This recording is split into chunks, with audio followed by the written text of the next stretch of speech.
નમસ્કાર વિદ્યાર્થી મિત્રો, ફરી એકવાર તમારું સ્વાગત છે અમારી આ યુટ્યુબ ચેનલમાં. તો મિત્રો, આજે આપણે વિડીયોમાં ધોરણ 6 માટેનું વિષય ગણિતનું પેપર લઈને આવી ચૂક્યા છીએ. ધોરણ 6 સબ્જેક્ટ વિષય ગણિત પ્રથમ સત્રાંત પરીક્ષા માટેનું આ પેપર રહેશે. ટોટલ માર્ક રહેશે 80 ગુણનું પેપર રહેશે. તો સાહિત્ય તમારે પૂરેપૂરું પેપર સોલ્યુશન જોવાનું રહેશે. ચેનલમાં નવા હો તો ચેનલને સબસ્ક્રાઈબ કરવાનું ભૂલતા નહીં, બેલ આઇકન પણ દબાવી દેજો. તો મિત્રો, આપણે સાહિત્ય હવે સોલ્યુશન સ્ટાર્ટ કરી દઈએ. તો પ્રશ્ન નંબર 1 છે, નીચેના દરેક પ્રશ્નના જવાબ માટે આપેલા વિકલ્પોમાંથી સાચો વિકલ્પ શોધીને લખવાનો છે. તો અહીંયા 10 ગુણ કરી નાખજો. તો પછી જોઈએ તો પહેલો ક્વેશ્ચન છે, એમાં 1 મિલિયન એટલે કેટલા લાખ? તો મિત્રો, 1 મિલિયન એટલે કેટલા લાખ? 100 લાખ, 10 લાખ, 1000 લાખ કે 10,000 લાખ? તો એમાં જવાબ રહેશે 10 લાખ. એમાં જવાબ આપણો આવશે 10 લાખ જવાબ આવશે. શું જવાબ આવશે? બી જવાબ રહેશે 10 લાખ. 1 બિલિયન એટલે કેટલા થાય? તમારે જવાબ દેવાનો રહેશે. બીજા નંબરનો ક્વેશ્ચન છે, સૌથી નાની પૂર્ણ સંખ્યા છે. તો સૌથી નાની પૂર્ણ સંખ્યા કઈ રહેશે? તેમાં આપણો જવાબ આવશે 0 છે. એ સૌથી નાની પૂર્ણ સંખ્યા છે. સૌથી નાની પ્રાકૃતિક સંખ્યા જો આવી રીતે હોય, પૂર્ણ સંખ્યા હોય તો એ છે 0, 1, 2, 3, જ્યારે અનંત સુધી હોય. જ્યારે પ્રાકૃતિક હોય 1 થી શરૂ થાય, 1, 2, 3, 4 અનંત સુધી. એવી રીતે તમારે જવાબ કરવાના રહેશે. બાકીના ક્વેશ્ચનનો આન્સર આપણે જોઈ લઈએ. તો ત્રીજા નંબરનો ક્વેશ્ચન છે, 5000 આપણું 60ની તરત પહેલાની સંખ્યા. 5060ની તરત પહેલાની સંખ્યા તો 5059 આવશે જવાબ. કેટલો જવાબ આવશે? 5059 જવાબ એમાં તમારો જવાબ રહેશે. તો એમાં જવાબ આવશે ડી. આમાં જવાબ આવશે ડી. આમાં 0 અને આમાં આવશે 10. પછી છે આગળના ક્વેશ્ચન, ચોથા નંબરનો ક્વેશ્ચન જોઈ લઈએ. હવે આપણે અવિભાજ્ય સંખ્યા છે ચોથા નંબરનો ક્વેશ્ચન. તો 77, 37, 57 કે 27, તેમાં આપણો જવાબ રહેશે અવિભાજ્ય સંખ્યા કઈ છે? એમાં 37 જવાબ રહેશે. 11 વડે 77 ને, 19 વડે 57 ને, 27 ને 9 વડે ભાંગી શકાય છે. પાંચમા નંબરનો ક્વેશ્ચન છે, જોઈ તો 7 અને 13નો લસા. તો 7 અને 13નો લસા કેટલો થશે? એમાં આપણો જવાબ રહેશે 91, કારણ કે બે છે અવિભાજ્ય સંખ્યાઓ છે, 7 અને 13. તો બંનેનો ગુણાકાર કરશો, 7 ગુણ્યા 13, તો 13 + 91. તો જવાબ આવશે 91. તમારો આમાં જવાબ આવી જશે. આપણે આગળના ક્વેશ્ચન જોઈ લઈએ. હવે છઠ્ઠા નંબરનો ક્વેશ્ચન છે, ખાલી જગ્યા સહ અવિભાજ્ય સંખ્યાઓ છે. તો ખાલી જગ્યા સહ અવિભાજ્ય સંખ્યાઓ છે 15 અને 16. તેમાં આપણો જવાબ આવશે 15 અને 16. જ્યારે 12 અને 20 નથી અવિભાજ્ય સંખ્યાઓ. 18 અને 24 વિભાજ્ય છે. 20 અને 30 વિભાજ્ય છે. ખૂણાના બંને ભુજ ખાલી જગ્યા હોય છે.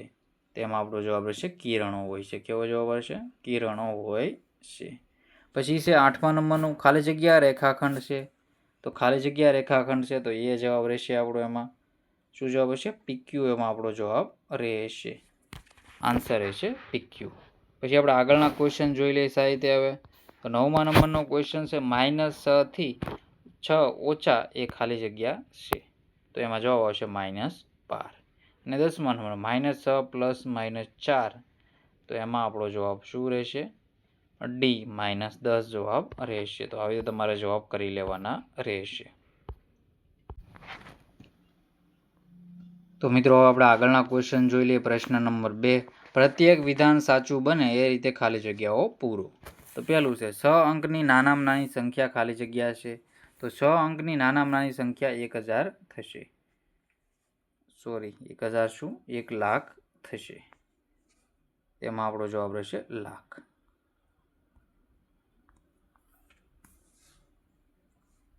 એક લાખ છે. બીજા નંબરનું, 1 કિલોગ્રામ એટલે કેટલા ગ્રામ? તો 1 કિલોગ્રામ એટલે કે 1000 ગ્રામ.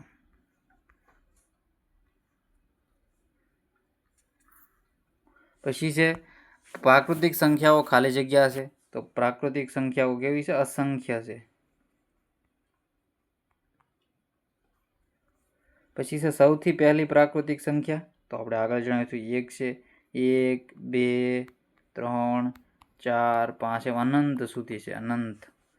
પછી છે અવિભાજ્ય સંખ્યાઓનો ગુસા હંમેશા 1 થતો હોય છે. અને કિરણને ઉદ્ભવ બિંદુ હોય છે 1. તો આવી રીતે કિરણ હોય છે. તો આવી રીતે તમારે જવાબ જોઈ લેવાના છે. સાહિત્યના જવાબ ટીક કરી લો. આગળના ક્વેશ્ચન જોઈ લઈએ આપણે હવે. -8 પ્લસ ખાલી જગ્યા બરાબર 0. તેમાં જવાબ આવશે 8. પછી છે નીચેના પ્રશ્નોના જવાબ આપો. તો પહેલું છે 5 ગુણ્યા કેટલા છે મિત્રો? 10 લાખ છે. 10 લાખ પ્લસ 7 ગુણ્યા પાછા 1 લાખ છે પ્લસ 3 ગુણ્યા 10,000 ગુણ્યા પ્લસ 9 ગુણ્યા 1000 પ્લસ 6 ગુણ્યા 100 પ્લસ 2 ગુણ્યા 10 પ્લસ 8 ગુણ્યા 1. તો એમાં સંખ્યાનો જવાબ આવશે છેલ્લે 57,39,000. 57,39,728 આમાં જવાબ રહેશે. પછી છે બીજા નંબરનું કેટલા સેન્ટીમીટર 1 કિલોમીટર બનાવે છે? તો કેટલા સેન્ટીમીટર 1 કિલોમીટર બનાવે? તો 1 કિલોમીટર એટલે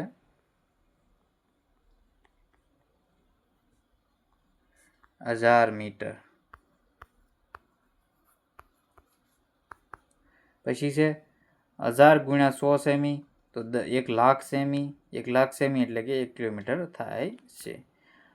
તો એમાં જોઈ તો પછી છે ત્રીજા નંબરનું 9, 7, 4, 1નો ઉપયોગ કરતા બનતી મોટામાં 4 અંકની મોટામાં મોટી સંખ્યા નાનામાં નાની સંખ્યા. તો જોઈ તો 9,741 આ બની છે મોટા મોટી સંખ્યા, અને નાનામાં નાની સંખ્યા પછી 1, 4, 7, 9.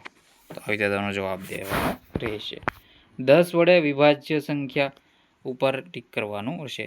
20, તો 2020 છે, અને 84 એટલે કે 8,400 એ બંને વિભાજ્ય થશે 10 વડે, બાકીની થશે નહીં. બાકી આપણે આગળના ક્વેશ્ચન. નીચેના પરિસ્થિતિને દર્શાવતી રફ આકૃતિ દોરો. ખુલ્લો વક્ર અને બંધ વક્ર.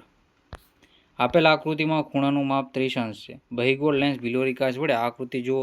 શું ખૂણો મોટો લાગે છે? શું ખૂણાનો બદલાય છે? તો સૂક્ષ્મદર્શક કાચમાંથી જોતા ખૂણાનું માપ બદલાશે નહીં.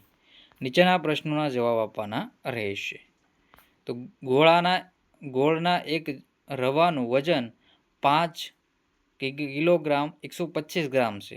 તો આવા 8 ગોળના રવાનું કુલ વજન કેટલું થશે? તો 8 ગુણ્યા 5 કરશો 40, અને 125 ગુણ્યા 8 કરી નાખવાના ગ્રામનું. તો તમારે કેટલો જવાબ આવશે જોઈ તો. જો પહેલાં 5 ને 41 કિલોગ્રામ આપણો જવાબ રહેશે. એક મશીન એક દિવસમાં સરેરાશ 2825 સ્ક્રૂનું ઉત્પાદન કરે છે.